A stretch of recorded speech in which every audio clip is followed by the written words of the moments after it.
নমস্কার, আমি মিলন স্যার। পাল একাডেমি সেন্টারে তোমাদের সকলকে জানাই স্বাগত। আজকে ক্লাস 9 এর জীবন বিজ্ঞান বইয়ের আরেকটি নতুন টপিকস নিয়ে আমি ক্লাস করতে চলে এসেছি।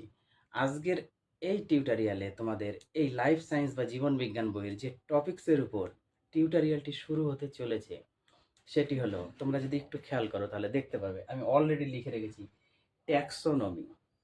অর্থাৎ আজকের এই টিউটোরিয়ালে তোমাদের ট্যাক্সোনমি কি এই বিষয়ে আমি বিস্তারিত আলোচনা করব।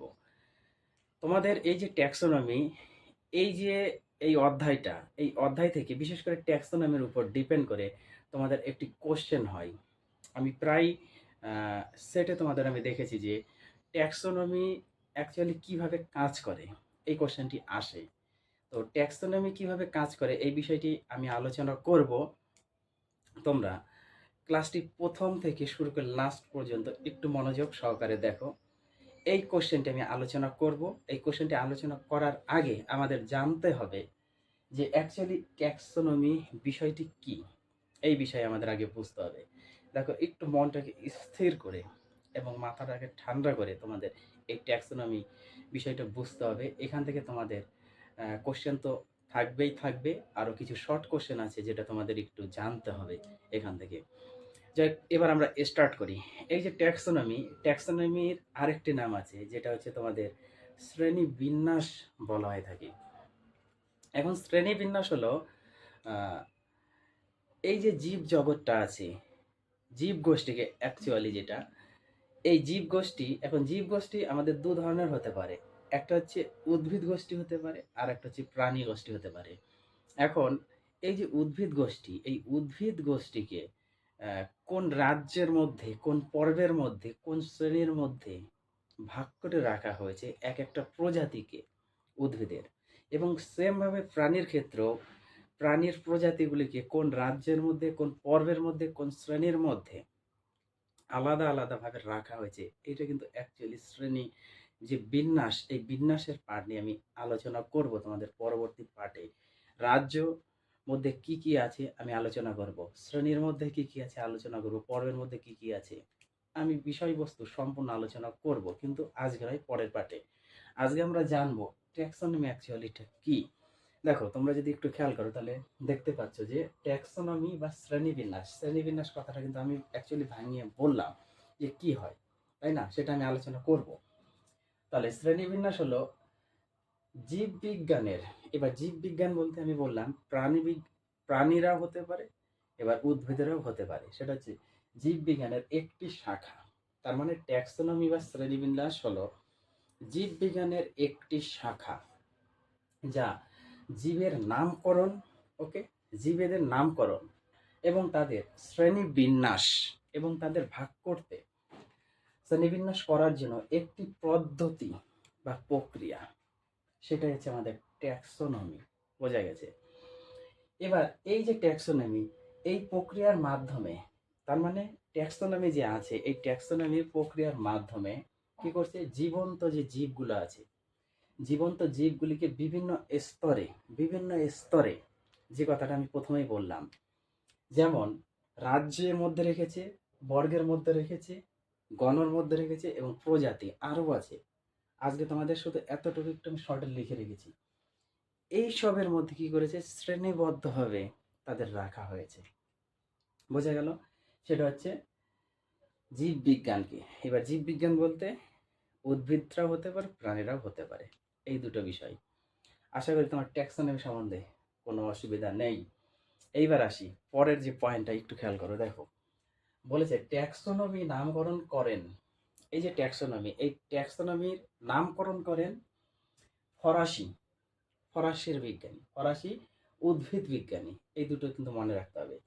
ট্যাক্সোনমি নামকরণ করেন ফরাসির বিজ্ঞানী এবং তিনি হচ্ছে উদ্ভিদের বিজ্ঞানী, উদ্ভিদ বিজ্ঞানী ক্যান্ডল দ্য ক্যান্ডল। তার নাম কি? ক্যান্ডল। তার মানে তোমাদের এখান থেকে কোশ্চেন হবে ট্যাক্সোনমির নামকরণ কে করেন, বিজ্ঞানীর নাম কি, কোথাকার বিজ্ঞানী এবং তিনি কি বিষয়ে ওপর।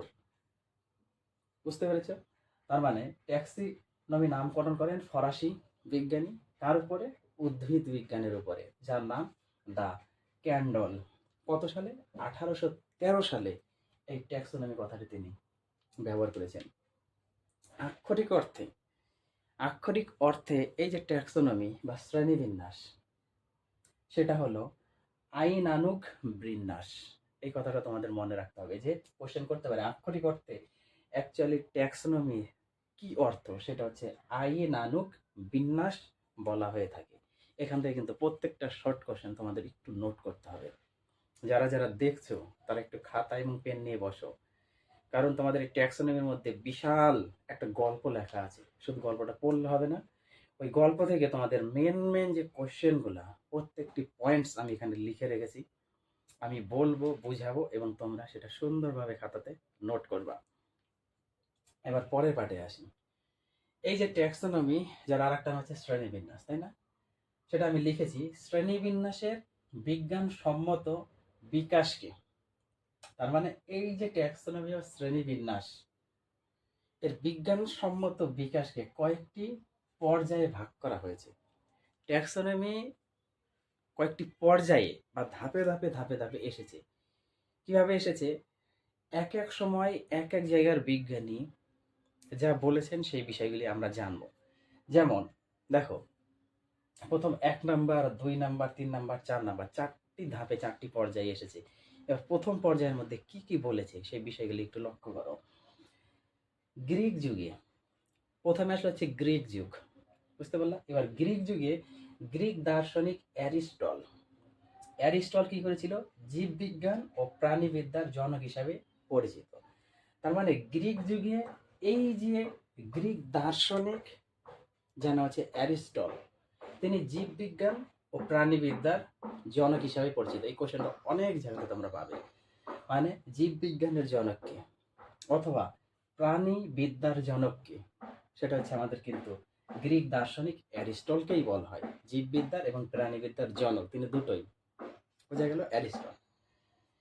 জেনাস বা গণ, জেনাস অথবা গণ, ওকে, এবং স্পিসিস, স্পিসিস বা প্রজাতি। তার মানে এই যে জেনাস, যার বাংলা অর্থ হচ্ছে গণ, এবং স্পিসিস, যার বাংলা অর্থ হচ্ছে প্রজাতি।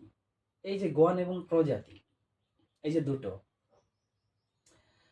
এই গ্রিক শব্দ, এই দুটো অ্যাকচুয়ালি হচ্ছে গ্রিক শব্দ, ওকে, গ্রিক শব্দ।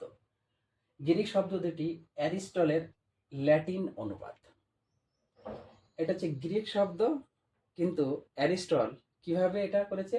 ল্যাটিনে অনুবাদ করেছে, বোঝা গেল? তার মানে ল্যাটিন শব্দে তিনি অনুবাদ করে দেন জেনাস বা গণ এবং স্পিসিস বা প্রজাতি। এই গ্রিক শব্দ দুটি অ্যারিস্টলের ল্যাটিন অনুবাদ করেন তিনি। এটা কিন্তু মনে রাখতে হবে। যেখান থেকে কোশ্চেন হয় জিনাস বা গণ, এই কথাটি কি ব্যবহার করেন আমাদের অ্যারিস্টল। কোথা থেকে করেছিলেন? ল্যাটিন অনুবাদ। এই কথাটি তিনি ল্যাটিন অনুবাদে করেন। সেমভাবে স্পিসিস বা প্রজাতি, এই কথাটি কে বলেন?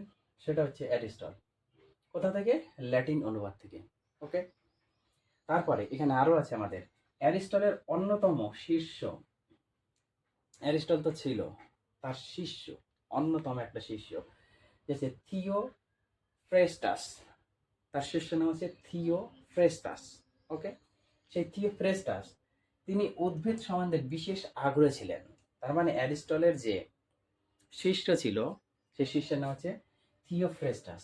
ইনি কি করেছিলেন? উদ্ভিদ সম্বন্ধে বিশেষ আগ্রহী ছিলেন। তার মানে কি? উদ্ভিদের উপর খুবই ইন্টারেস্ট তার ছিল। এই ইন্টারেস্ট বা আগ্রহটা থাকার জন্য তাকে উদ্ভিদবিদ্যার জনক বলা হয়েছে। তার মানে উদ্ভিদবিদ্যার জনক তার শিষ্যকেও কিন্তু বলা হয়ে থাকে, যার নাম থিওফ্রেস্টাস, ওকে। তাহলে থিওফ্রেস্টাসকে আমাদের উদ্ভিদবিদ্যার জনক হিসাবে বলা হয়ে থাকে। এই কোশ্চেনটা কিন্তু তোমরা টুকবা, খুবই ইম্পর্টেন্ট কোশ্চেন। তারপরে আরো আছে the Historia, the Historia Planetarum, Plantarum, the Historia Plantarum নামক গ্রন্থে, এই যে গ্রন্থটা দ্য হিস্টোরিয়া প্লান্টেরাম, এই যে একটা গ্রন্থ, এই গ্রন্থটি অ্যাকচুয়ালি লিখেছিল এই যে থিওফ্রেস্টাস, ওকে। এই থিওফ্রেস্টাসের গ্রন্থ, তার মধ্যে তিনি 480টি, ওই গ্রন্থের মধ্যে তিনি 480টি বিভিন্ন ধরনের উদ্ভিদকে শনাক্ত করেছিলেন। তার মানে অ্যারিস্টটলের যে শিষ্য থিওফ্রেস্টাস, তিনি কোন গ্রন্থে, দ্য হিস্টোরিয়া প্লান্টেরাম নামক গ্রন্থে, সেই গ্রন্থের মধ্যে 480টি বিভিন্ন ধরনের উদ্ভিদকে তিনি শনাক্তকরণ করেন বা চিহ্নিতকরণ করে থাকেন। আর এর জন্য কিন্তু অ্যাকচুয়ালি তাকে উদ্ভিদের জনক বলা হয়েছে। আরও কেন বলা হয়েছে, কারণ সে উদ্ভিদের উপর খুবই আগ্রহ বা তার ইন্টারেস্টটা বেশি ছিল। বোঝা গেছে কার শিষ্য? অ্যারিস্টটলের শিষ্য। এবার 2 নম্বর পয়েন্ট, তার মানে 1 নম্বর পয়েন্টের মধ্যে যেটা ছিল আমাদের গ্রিক যুগ, গ্রিক যুগে এদের অবদান থেকে গেছে। এবার 2 নম্বর পয়েন্টে রোমান যুগ। দেখো রোমান যুগের মধ্যে এই ট্যাক্সোনমির কি ছিল সেটা আমরা একটু জানি। রোমান যুগে রোমান প্রকৃতিবিদ এল্ডার, রোমান যুগে রোমান প্রকৃতিবিদ তিনি এল্ডার। এই যে এল্ডার, তার হিস্টোরিক্যাল নেচারালিস, এই যে হিস্টোরিক্যাল নেচারালিস নামক গ্রন্থে প্রধানত ভেষজ উদ্ভিদের শ্রেণীবিন্যাস করেন। এখান থেকে এই কোশ্চেনটা আসে যে ভেষজ যে উদ্ভিদ, সেই উদ্ভিদের শ্রেণীবিন্যাস কে করেন, কোন আমলে, কোন বিজ্ঞানী? তাহলে এই যে ভেষজ উদ্ভিদের শ্রেণীবিন্যাস করেন কে? এল্ডার। কোন আমলে? রোমান যুগে। তিনি কোন প্রকৃতিবিদ ছিল? তিনি হচ্ছে প্রকৃতিবিদ ছিলেন। এবার তার কোন গ্রন্থে করেছিলেন? সেটা হচ্ছে হিস্টোরিক্যাল নেচারালিস নামক গ্রন্থে তিনি এই যে ভেষজ উদ্ভিদের শ্রেণীবিন্যাস করেন। তাছাড়াও রোমানের অন্যতম চিকিৎসক, এই যে রোমের অন্যতম চিকিৎসক, রোম যুগে যেহেতু অন্যতম এ তো ছিলই, এল্ডার তো ছিলই, তাছাড়াও আমাদের রোমের অন্যতম চিকিৎসক হচ্ছে কি? ডিসকর্ডিস। এই যে দেখো ডিসকর্ডিস, ইনি একজন বিজ্ঞানী। তিনি কি করেছিলেন? দা ম্যাটেরিয়া মেডিকা, দা ম্যাটেরিয়া মেডিকা নামক গ্রন্থে, খুবই ইম্পর্টেন্ট চিকিৎসক। এই যে এছাড়া রোমের অন্যতম চিকিৎসক কে ছিল? ডিসকর্ডিস। এই বিজ্ঞানী দা ম্যাটেরিয়া মেডিকা নামক গ্রন্থে 600টি প্রজাতির উদ্ভিদের গুণ বিচার করে শ্রেণীবিন্যাস করেন। তাহলে বোঝা গেল যে 600টি উদ্ভিদের গুণাগুণ বিচার করে শ্রেণীবিন্যাস করেন কে? ডিসকর্ডিস। তার কোন গ্রন্থে? দা ম্যাটেরিয়া মেডিকা নামক গ্রন্থে। তিনি কোথাকার ছিলেন? রোমের অন্যতম চিকিৎসক ছিলেন। বোঝা গেল? তাহলে এখান থেকে 600টা পাওয়া গেল। আর উপর থেকে গ্রিক যুগে দেখো, রোম যুগে 600টা, আবার গ্রিক যুগে কিন্তু 480টা আরও আছে। এবার 3 নম্বরে আসি। দেখো 3 নম্বরে কি বলেছে? অন্তর্বর্তী যুগে আরেকটা যুগ চলে আসলো। অন্তর্বর্তী যুগে সিসাল পিনো, এই যে সিসাল পিনো নামক বিজ্ঞানী, একজনের নাম সিসাল পিনো নামক বিজ্ঞানী, প্রত্যেকটা পয়েন্ট কিন্তু তোমাদের নোট করতে হবে। সিসাল পিনো নামক বিজ্ঞানী দা প্লান্টিস নামক গ্রন্থে 1500টি উদ্ভিদের বর্ণনা দেন। দেখো এবার 1500টি উদ্ভিদের বর্ণনা দিয়েছেন কোন যুগে? অন্তর্বর্তী যুগে। কে? সিসাল পিনো নামক বিজ্ঞানী। তার কোন গ্রন্থে? দা প্লান্টিস নামক গ্রন্থে। খুবই ইম্পর্টেন্ট, প্রত্যেকটা পয়েন্ট আমি বারবার বলছি, তোমরা নোট করো। এরপর গ্যাসপার্ড একজনের নাম, তাই তো? বাউহিন, বায়কারস্যু, তারপর হিন, গ্যাসপার্ড বাউহিন তার পিনাক্স, এই যে পিনাক্স নামক গ্রন্থে। দেখো তারপর কি এলো? গ্যাসপার্ড বাউহিন তার পিনাক্স নামক গ্রন্থে এবার 6000টি উদ্ভিদ প্রজাতির উল্লেখ করেছেন। খুবই ইম্পর্টেন্ট কোশ্চেনগুলা। তারপরে জেনরে, এই যে জেনরে মেথোডাস, কথাগুলো সব মনে রাখতে হবে, যদিও একটু তোমাদের কাছে জটিল লাগবে, নামগুলি শোনোনি, তবে একটু কষ্ট করতে হবে তোমাদের, উপায় নেই, তোমাদের একটু কষ্ট করে এগুলো লিখে একটু মুখস্থ করতে হবে। জনরে মেথোডাস প্লান্টেরাম, দেখো, জনরে মেথোডাস প্লান্টেরাম নোভা গ্রন্থে, তার কোন গ্রন্থ? এই যে মেথোডাস প্লান্টেরাম নোভা গ্রন্থে 18,000টি, এটা গেল 6,000, এ হচ্ছে 18,000টি উদ্ভিদ প্রজাতির শ্রেণীবিন্যাস করেন। দেখো কত সুন্দর কোশ্চেন না? প্রথমে আসলো আমাদের কত, দ্য হিস্টোরিয়া প্লান্টেরাম নামক গ্রন্থে 480টি বিভিন্ন ধরনের উদ্ভিদকে শনাক্ত করলেন। সেটা কে করেছিলেন? এই যে থিওফ্রাস্টাস। তারপর এটা হচ্ছে গ্রিক যুগে। তারপর রোম যুগে দেখো, এই যে মেডিকা নামক গ্রন্থে 600টি প্রজাতির শ্রেণীবিন্যাস করেছেন হচ্ছে এই যে ডিসকর্ডিস বিজ্ঞানী তার দ্য মেটেরিয়া মেডিকা গ্রন্থে। তারপর অন্তর্বর্তী যুগে আসলো কে? দেখো প্রথমে আসছে আমাদের 1500টি উদ্ভিদের বর্ণনা, 15টি উদ্ভিদের বর্ণনা। সেটা কে দিয়েছিল? এই যে সিসাল পিনো নামক বিজ্ঞানী, তার কোন গ্রন্থে? দা প্লান্টিস নামক গ্রন্থে।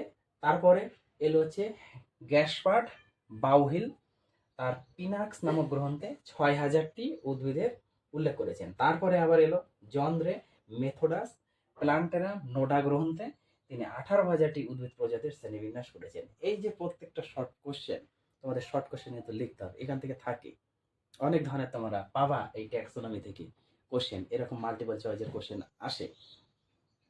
আমি বারবারই বলে আসছি, এই ট্যাক্সোনমি থেকে তোমরা মাল্টিপল চয়েস কোশ্চেন পাবে। আর একটা যেটা আমি প্রথমে বলেছিলাম, ট্যাক্সোনমি কিভাবে কাজ করে, এই বিষয়টা আমি এবার আলোচনা করব।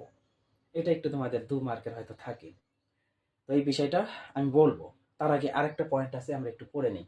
4 নম্বরে দেখো, আধুনিক যুগের, খুবই ইম্পর্টেন্স এই কথাটা এবার, আধুনিক যুগে ক্যারোলাস লিনিয়াস, এই যে বর্তমান যুগে ক্যারোলাস লিনিয়াস 1707 থেকে 1778 খ্রিস্টাব্দ পর্যন্ত দেখো মানুষের দ্বিপদ নামকরণ করেন। মানে 1707 থেকে 1778 খ্রিস্টাব্দের মধ্যে তিনি নামকরণ করে যান, দ্বিপদ নামকরণ মানুষের। তার সিস্টেমা নাচুরি, কার? এই যে ক্যারোলাস লিনিয়াসেরই লেখা সিস্টোনা নাচুরি গ্রন্থে প্রতিটি জীবের দ্বিপদ নামকরণের প্রস্তাব রাখেন। তার মানে এই যে মানুষের দ্বিপদ নামকরণ বা দ্বিপদ নামকরণের কোন গ্রন্থের মধ্যে তিনি প্রস্তাবটা রেখে গিয়েছিলেন, সেটি সিস্টেমা নাচুরি নামক গ্রন্থে প্রতিটি জীবের দ্বিপদ নামকরণের প্রস্তাব রেখেছিলেন। কে? Carolus Linnaeus. কত? 1707 থেকে 1778 খ্রিস্টাব্দের মধ্যে।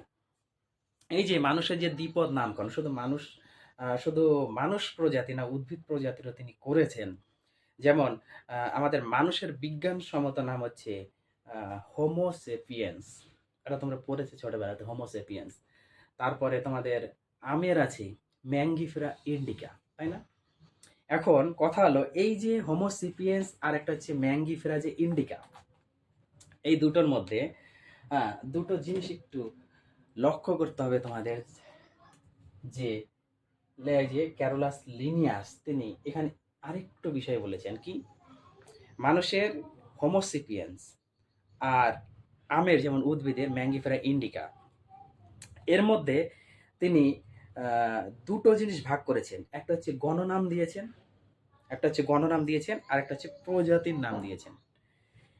এখন গণনামটা কখন ব্যবহার করা হবে? গণনাম হলো যেমন হোমোসেপিয়েন্স মানুষের ক্ষেত্রে, এই যে হোমোটা যখন আমরা লিখব, সেক্ষেত্রে কিন্তু আমরা ইংলিশে যখন লিখব, সেক্ষেত্রে হোমোর প্রথম যে লেটারটা সেটা ক্যাপিটাল লেটারে থাকে।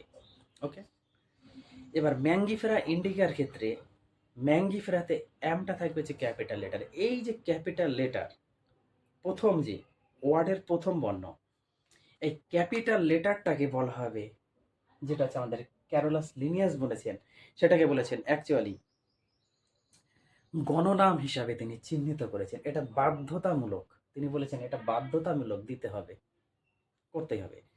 তারপরে সিপিয়েন্সে, যেমন হোমোসেপিয়েন্সের হোমো গেল, এবার সেপিয়েন্সে প্রথম যে বর্ণটা আছে সেটা স্মলে দিতে হবে। আর ম্যাঙ্গিফেরা ইন্ডিকার যে ওয়ার্ডের প্রথম বর্ণ সেটাও স্মলে দিতে হবে। এই যে ডিফারেন্স, এই যে ভাগ, এই ভাগটাকে বলা হয় তোমাদের হচ্ছে প্রজাতির নাম বোঝায়। বুঝতে পারলাম? তার মানে গণনাম প্রথমটা দিয়ে আমাদের বোঝানো হয় হোমো, হোমো দিয়ে হচ্ছে গণ, নাম বোঝায়, প্রথমটাকে বোঝায়। আর সেপিয়েন্স দিয়ে হচ্ছে প্রজাতির নাম বোঝায়। সেমভাবে উদ্ভিদের ক্ষেত্রে যেমন আমের ম্যাঙ্গিফেরা ইন্ডিকা, ম্যাঙ্গিফেরাটা হচ্ছে আমাদের গণ, নাম বোঝাবে, এবং ইন্ডিকাটা হচ্ছে সেটা হচ্ছে প্রজাতির নাম বোঝায়।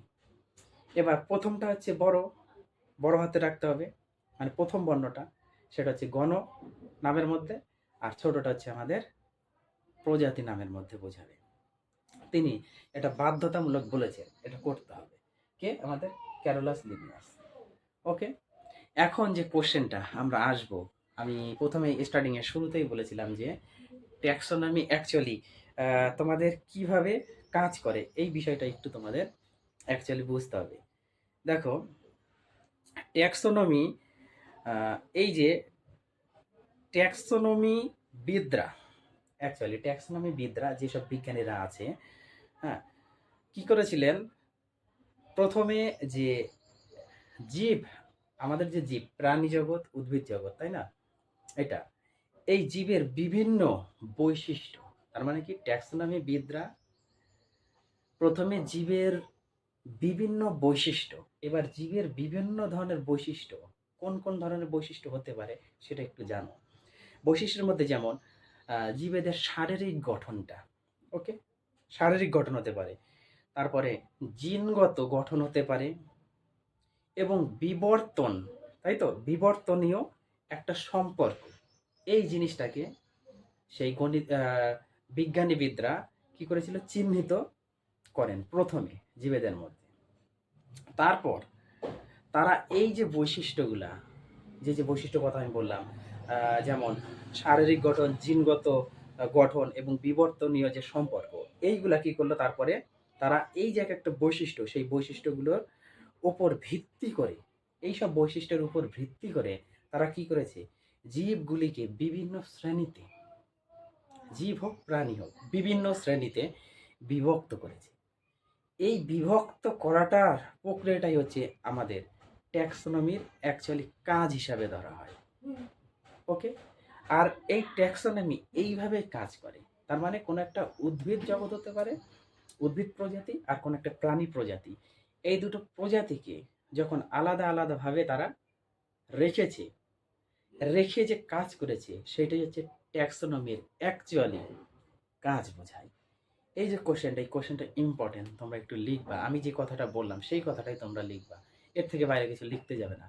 লিখে তোমরা খাতাতে সুন্দরভাবে এই জিনিসটাকে লেখো, লিখে দেওয়ার মুখস্থ করো। আর এই যে শর্ট কোশ্চেনগুলো আমি বললাম, প্রত্যেকটা খুবই ইম্পর্টেন্ট শর্ট কোশ্চেন, তোমরা একটু নোট করবা। এই যে ট্যাক্সোনমি, অ্যাকচুয়ালি এই ট্যাক্সোনমিটা হচ্ছে তোমাদের প্রথম অধ্যায়ের কিন্তু একটা পার্ট। এই অধ্যায়টা তোমাদের অনেক বড় দিয়েছে, এখানে তোমাদের বেশি ব্রড কোশ্চেন নেই, শুধু তোমাদের একটু রিডিং গল্পের মতো পড়তে হবে, এবং পড়ার পরে যে যে টপিকস তোমরা বুঝলা, সেই টপিকস থেকে কি করেছি, এখানে শর্ট কোশ্চেন তুলে ধরেছি। প্রথম অধ্যায়ে তোমাদের শর্ট কোশ্চেনের পরিমাণ বেশি, এই শর্ট কোশ্চেনগুলো একটু জানতে হবে এই অধ্যায়ে। আরও অনেক আছে তোমাদের এই অধ্যায়েরই, আমি চেষ্টা করছি যেন তোমাদের প্রত্যেকটা বিষয় শর্টের মধ্যে একটু তুলে ইম্পর্টেন্ট কোশ্চেনগুলা যেন আমি আলোচনা করতে পারি, ব্যাখ্যা করে তোমাদের সামনে দিতে পারি, বা তোমাদের সামনে একটু তুলে ধরতে পারি, আমি সেই চেষ্টাতে আছি।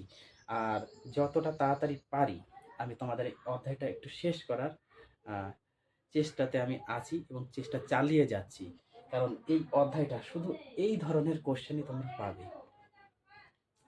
যাই হোক, এই ট্যাক্সোনমি নিয়ে তোমরা একটু আলোচনা করো, পড়াশোনা করো, আবার পরবর্তী পার্ট নিয়ে আমি তোমাদের সাথে দেখা করছি।